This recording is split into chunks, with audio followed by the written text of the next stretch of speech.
Vers cette même époque, mon père fait une chute de cheval qui lui coûte la vie. Mon papa est donc encore mort aujourd'hui. J'avais pourtant compris la mort, mais apparemment je ne la croyais pas éternelle. Oh, vous vous tenez comme une bossue, ma fille. Vous marchez comme une paysanne. De toute évidence, mon comportement ne donnait pas satisfaction à ma grand-mère. À la mort de mon père, c'est à elle qu'on a confié mon éducation. Maman, pourquoi ne m'aimez-vous pas? Première année, j'étais plus que jamais l'enfant terrible que j'avais commencé d'être. Je prenais un malin plaisir à lancer au plafond une tarte à la confiture et la voir s'y coller avec grâce. Il y a une grande main qui prend tout au plus bas prix possible et qui le vend au prix le plus élevé possible. Cette grande main où reste le meilleur de notre production et de notre profit, c'est le spéculateur. Décidément, les femmes ne comptent ni dans l'ordre social ni dans l'ordre moral. Je sortirai la femme de son abjection, par mes écrits et par ma personne. J'en fais le serment.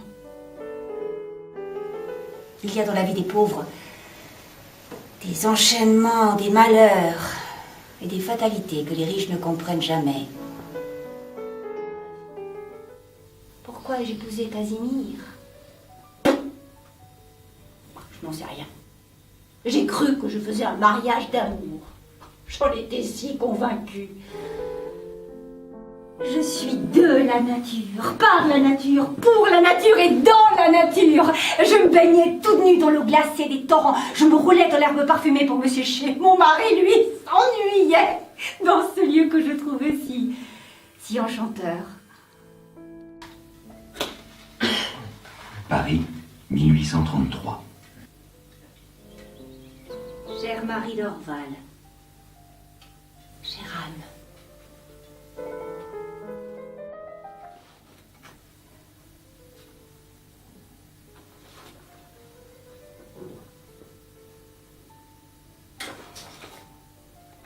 faut que j'écrive pour donner congé de l'appartement de Jules Sandeau. Je ne veux avoir aucune entrevue, aucune relation avec lui. Plus je songe au dénouement de cet amour, plus je me convainc que cette liaison devait finir. Seulement, elle devait finir noblement. Et elle a fini mal, comme les liaisons les plus vulgaires. Je suis amoureux de vous. Je le suis depuis le premier jour. J'ai cru que je m'en guérirais tout simplement en vous voyant à titre d'ami. J'ai tâché de m'en persuader tant que j'ai pu. Mais je paye trop cher les moments que je passe avec vous. Et de fil en aiguille, je me suis énamourée très sérieusement d'Alfred de Musset.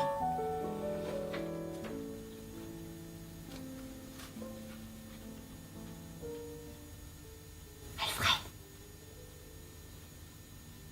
Ici, à Venise, dès le premier jour où tu m'as vu malade, tu as pris de l'humeur. Que c'est exaspérant, une femme malade! N'est-ce pas du premier jour que date notre rupture, Alfred? Et cette phrase affreuse dans le casino d'Agnelli, genre je m'étais trompée, je te demande pardon, mais je ne t'aime pas.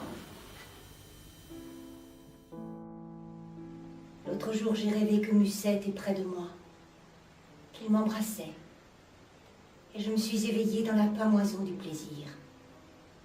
Quel réveil, mon Dieu. Il m'a toujours fallu pour vivre une résolution à arrêter de vivre pour quelqu'un.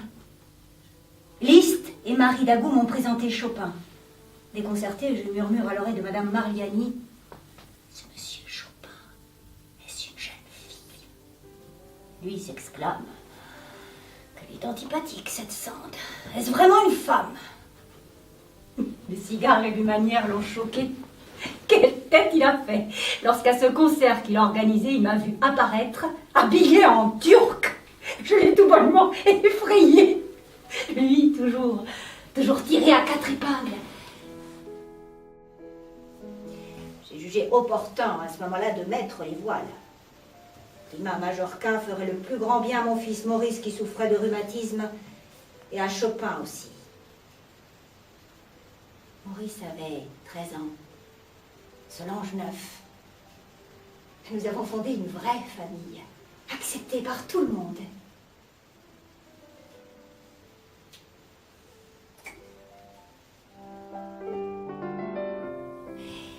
Il y a une manière de se glisser partout sans que personne détourne la tête, mais il est vrai que pour n'être pas remarqué en homme, il faut déjà avoir l'habitude de ne pas se faire remarquer en femme. J'ai beaucoup de bêtises à me reprocher. Pas de platitude et de méchanceté. Mes sentiments ont toujours été plus forts que mes raisonnements. Et les bornes que j'ai voulu me fixer ne m'ont jamais servi à rien. J'ai changé 20 fois d'idée. J'ai cru par-dessus tout à la fidélité. Je l'ai prêché, je l'ai pratiqué, je l'ai exigé. On y a manqué. Et moi aussi. Et pourtant, je n'ai pas éprouvé de remords. Parce que j'avais toujours subi dans mes infidélités une sorte de fatalité. Un instinct de l'idéal qui me poussait à quitter l'imparfait pour ce qui me semblait se rapprocher du parfait.